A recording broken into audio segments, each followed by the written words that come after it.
আপনারা মিশরের কারি আব্দুল বাসেতের নাম শুনেছেন? ওনাকে নিয়ে মিশরের প্রেসিডেন্ট জামাল আব্দুল নাসের একবার সোভিয়েত ইউনিয়নে গিয়েছিল, যেটাকে আমরা বর্তমানে বলি রাশিয়া। কি বলি? রাশিয়া। তৎকালীন সময় এটা ছিল সোভিয়েত ইউনিয়ন, এখন এটা হয়েছে রাশিয়া। তো রাশিয়াতে যাওয়ার পরে মিশরের প্রেসিডেন্ট জামাল আব্দুল নাসের ওনার সব প্রেসিডেন্টদেরকে রাশিয়ার প্রেসিডেন্টের কাছে পরিচয় করায় দিচ্ছে যে এটা আমার হোম মিনিস্টার, এটা আমার ফিনান্স মিনিস্টার, এটা আমার এডুকেশন মিনিস্টার, এটা এই মন্ত্রী, এটা ওই মন্ত্রী, এটা ওই মন্ত্রী। তো সব মন্ত্রীরা সুটেড বুটেড, প্যান্ট পরা, শার্ট পরা, টাই পরা, ব্লেজার পরা। কিন্তু কারি আব্দুল বাসেত ব্লেজার পরতেন না, উনি জুব্বা পরতেন। তো রাশিয়ার প্রেসিডেন্ট বলে, আপনার এইটা আবার কোন মন্ত্রী? সব মন্ত্রীর পোশাক একরকম, এর পোশাক আরেক রকম, এটা কোন মন্ত্রী? জামাল আব্দুল নাসির বলে, এটা আমাদের কোনো মন্ত্রী নয়, এটা আমাদের দেশের কারি, এটা আমাদের দেশের কারি। রাশিয়ার প্রেসিডেন্ট বলে, কারি আবার কি? কারণ এরা কারি জিনিসটা কি এটা জানে না, এটা তারা বুঝে না। তো জামাল আব্দুল নাসির বলল যে আমাদের যে পবিত্র ধর্মগ্রন্থ আছে আল কোরআন আল করিম, এই আল কোরআন আল কারীম উনি চমৎকার করে আবৃত্তি করতে পারে, আর আমরা সেটা শুনি, আমাদের হৃদয় ঠান্ডা হয়ে যায়। তো রাশিয়ার প্রেসিডেন্ট বলে, আজকে রাতে তো আমাদের একটা পার্টি আছে, নাইট পার্টি। কি পার্টি? এখানে নৈশ ভোজ হবে, খাওয়া দাওয়া হবে, আর হবে বেলি ড্যান্স। কি হবে? রুব্বানে নাচে কোমর দুলাইয়া, এই সব মুখস্থ। তো এই বেলি ড্যান্স হবে, এই বেলি ড্যান্স আমরা দেখবার, হুইস্কি খাবো, অ্যালকোহল খাবো, মদ খাবো। তো কারি আব্দুল বাসিত ইবনে আব্দুস সামাদকে রাজি করানো হলো। কারি আব্দুল বাসিত ইবনে আব্দুস সামাদ রাজি হলো। উনি গেলেন যে হল রুমের ভেতরে বেলি ড্যান্স হয়, ওখানে ওনার বসানো হলো। সিঙ্গাররা যেখানে গান গায় ওইখানে উনি মাইক্রোফোনের সামনে বসলেন, আর আল্লাহরে বললেন, আল্লাহ, আমার গলায় যত সুর আছে, যত মেলোডি আছে, ভয়েস আছে, সব সুরকে আমি উজাড় করে দিয়ে আজকে তেলাওয়াত করব। তুমি আমার এই তেলাওয়াতের রিদম, এটার আকর্ষণ, এটার অ্যাট্রাকশন এই কমিউনিস্ট লিডারদের অন্তরের ভেতরে ঢুকিয়ে দিও। তখন রাশিয়া ছিল কমিউনিস্ট, সব কমিউনিস্ট লিডাররা বসা, সামনে হুইস্কি, রেড ওয়াইন, অ্যালকোহল, মদের গ্লাস নিয়ে বসা। তা আব্দুল বাসিত আব্দুস সামাদ চোখ বন্ধ করলেন। ওই দিনকার তেলাওয়াতটা উনি চোখ বন্ধ করে করেছিলেন। সুবহানাল্লাহ পড়েন। উনি চোখ বন্ধ করে ওনার গলায় যত সুর আল্লাহ দিয়েছে, যত সুরের ঝংকার তিনি পেয়েছেন, সব উজাড় করে উনি তেলাওয়াত শুরু করলেন, আউযু বিল্লাহি মিনাশ শাইতানির রাজিম। যতক্ষণ তেলাওয়াত চলেছে কেউ মদ খায় নাই, তাকিয়ে রইলেন, মন্ত্রমুগ্ধ হয়ে শুনলেন, আর সকলের চোখ দিয়ে দার দার করে পানি ঝরতে শুরু করলো। তেলাওয়াত শেষ, আব্দুল বাসিত চোখ খুললেন, চোখ খুলে দেখেন কেউ মদ খায় নাই, আর সবাই কান্না জর্জরিত অবস্থায় বসে আছে। মিশরের প্রেসিডেন্ট জামাল আব্দুল নাসের কমিউনিস্ট লিডারদেরকে জিজ্ঞেস করলেন, এই যে আমাদের আবৃত্তিকার ও কোরআন থেকে আবৃত্তি করেছে, আপনারা কি এর অর্থ বুঝেছেন? তারা বলে, না বুঝি নাই। কোনো মানে বুঝেছেন? না বুঝি নাই। তো কেঁদেছেন কেন? কমিউনিস্ট লিডাররা বলে, এত চমৎকার সুরেলা সুর, এরকম গলা, এরকম ভয়েস আমরা আমাদের জীবনে শুনি নাই। এটা শুনে আমাদের হৃদয়টা ঠান্ডা হয়ে গিয়েছে, আমাদের অন্তরে অনেক জ্বালা, অনেক যন্ত্রণা, অনেক দুঃখ কষ্ট, এগুলোকে ভুলে থাকার জন্য আমরা রাতে বেলি ড্যান্স দেখি আর মদ খাই। এরকম কারি যদি আমাদের দেশে থাকতো, আমরাও প্রতি রাতে বেলি ড্যান্স না দেখে কোরআন শুনতাম। তারা কাঁদতে শুরু করেছে, কোরআনের অর্থ বুঝে নাই, মানে বুঝে নাই, কিন্তু এই বিজাতিদের কমিউনিস্ট লিডারদের অন্তরটারে ঠান্ডা করে দিয়েছে কে? ওই কোরআন আমাদের কাছে আছে না নাই? নাকি আব্দুল বাসিত আরেকটা কোরআন থেকে তেলাওয়াত করেছিল? জোরে বলেন। এই কোরআনের কোনো চেঞ্জ হয়েছে? ১৫০০ বছরের এই লম্বা সময়ে কোরআনের একটা আয়াত চেঞ্জ হয়েছে? একটা শব্দ, একটা অক্ষর, একটা জের জবর পরিবর্তন হয়েছে? জোরে বলেন, হয়েছে? এই কোরআনের মতো আরেকটা বই যদি আমরা পৃথিবীর সবাই মিলে বানাতে চাই, বানানো যাবে? জোরে বলেন, যাবে? আপনারা আহমদ দিদাদের নাম শুনেছেন? জাকির নায়েকের গুরু আহমদ দিদাদ একটা বই লিখেছেন, the ultimate miracle of the holy Quran. ওই বইতে তিনি উল্লেখ করেছেন, ইউনাইটেড স্টেটস অফ আমেরিকার কিছু বিজ্ঞানীরা সবচেয়ে পাওয়ারফুল যে কম্পিউটার, ক্রে 1 সুপার কম্পিউটার, এটা দিয়ে আমেরিকার মিলিটারিতে যারা চান্স পায়, মানে সেনাবাহিনীতে, তারা ম্যাথমেটিক্যাল ক্যালকুলেশনগুলো করার জন্য এই কম্পিউটার ব্যবহার করে।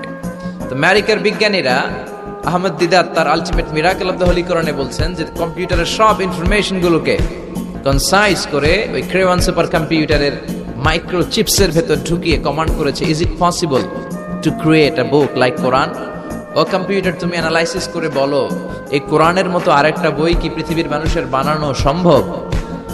আপনারা বলছেন জি না, কিন্তু কম্পিউটার বলেছে ইয়েস, সম্ভব। It's possible, but you need to spend more than 63 octillion years.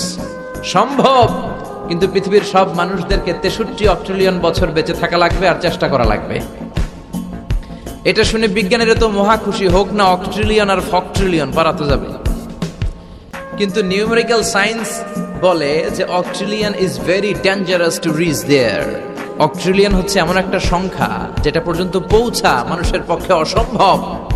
সংখ্যাতাত্ত্বিক নিয়ম আমাদেরকে শেখায় যে সংখ্যা শুরু হয় একক দিয়ে, তারপরে দশক, তারপরে শতক, তারপরে সহস্র, তারপর উজুত, তারপরে লক্ষ, তারপরে নিযুত, তারপর কোটি, তারপর মিলিয়ন, বিলিয়ন, ফিলিয়ন, জিলিয়ন, তারপরে হচ্ছে অক্ট্রিলিয়ন। সুবহানাল্লাহ কইতে পারলেন না? এই 63 অক্ট্রিলিয়ন বছর আমাদের বাইসে থাকা লাগবে। আরে 63 বছরই তো আমরা হায়াত পাই না, ঠিক কি না? 63 অক্ট্রিলিয়ন বছর যদি পৃথিবীর সবগুলো মানুষ হায়াত পায় আর যদি চেষ্টা করে, তাহলে পারহ্যাপস, মেবি, সম্ভবত কোরআনের মতো আরেকটা বই বানালেও বানানো যেতে পারে। সর্বশেষ কম্পিউটারের স্ক্রিনে অ্যানালাইসিস শেষে, বিশ্লেষণ শেষে যে কথাটা এসেছে সেটা হচ্ছে, it's quite impossible to create a book like Quran. পৃথিবীর মানুষগুলোর 63 অক্ট্রিলিয়ন বছর বেঁচে থাকাও সম্ভব না, কোরআনের মতো আরেকটা বইও বানানো সম্ভব না। চিল্লায় বলেন ঠিক কিনা? ওই কোরআন আমাদের হাতে আজও আছে না নাই? The greatest resource of power, the book of books, পৃথিবীর সবচেয়ে সেরা বই। এই বইয়ের কপিগুলো যদি কেউ আগুন দিয়েও জ্বালায় দেয়, আমাদের হাফেজ ভাইদের কলিজার ভেতরে কোরআন আছে না নাই? যদি আগুন লেগে ধ্বংস হয়ে যায়,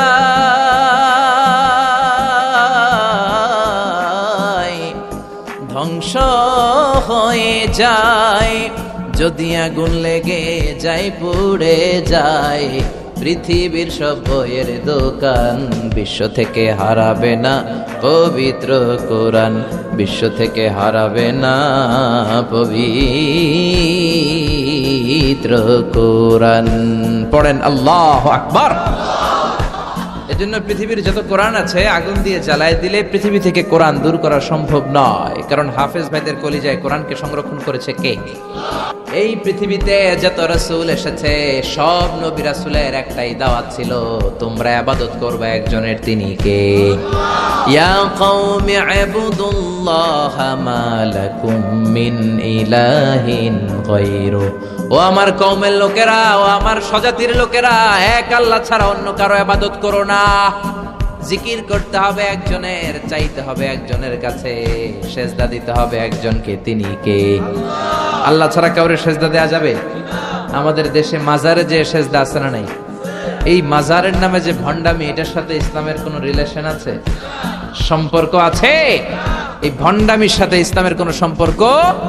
দো দিল বান্দা কালমা চোরে, না পায় শ্মশান, না পায় ঘরে, দিন থাকিতে আয়রে পথে ছাইড়া দে ভণ্ডামি, ভণ্ডামি, ভণ্ডামি, ভণ্ডামি, ছাইড়া দে ভণ্ডামি, ঠিক কি না? নামাজ রোজা করে না, ইবলিশ শয়তানের নানা, এরকম আছে না নাই? নামাজ রোজা করে না, ইবলিশ শয়তানের নানা, ধর্মের একখান খুঁটি ধইরা কয়দিন করবা হয়রানি, ভণ্ডামি, ভণ্ডামি, ভণ্ডামি, ছাইড়া দে ভণ্ডামি, ঠিক কি না? এজন্য ভণ্ডামির সাথে যারা জড়িত আছো, ভণ্ডামি ছেড়ে দাও, আল্লাহওয়ালা হয়ে যাও। তোমার জীবনে বরকত দিবে কে? তোমার জন্য জান্নাতের দরজা খুলে দিবে কে? এজন্য রব্বুল আলামিন বলেন, ওয়া কাদা রাব্বুকা আল্লা তা'বুদু ইল্লা ইয়্যা ওয়া বিল ওয়ালিদাইনি ইহসানা। আমি আল্লাহর প্রথম ফয়সালা, ইবাদত হবে শুধুমাত্র কেবলমাত্র একজনের, তিনি কে?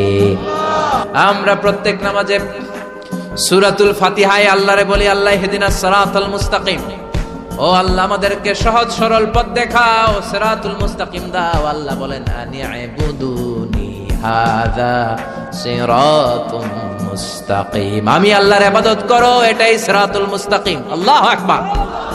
আপনি যদি আল্লাহর ইবাদত করেন, তাহলে আপনি বুঝবেন যে আপনি সিরাতুল মুস্তাকিমের উপর আছেন। আর যদি বুঝেন আল্লাহর ইবাদত ছেড়ে আপনি অন্যদিকে দৌড়াচ্ছেন, তার মানে হলো আপনি সিরাতুল মুস্তাকিমের উপর থাকার সৌভাগ্য অর্জন করতে পারেন নাই। চিল্লায় এখন ঠিক কিনা?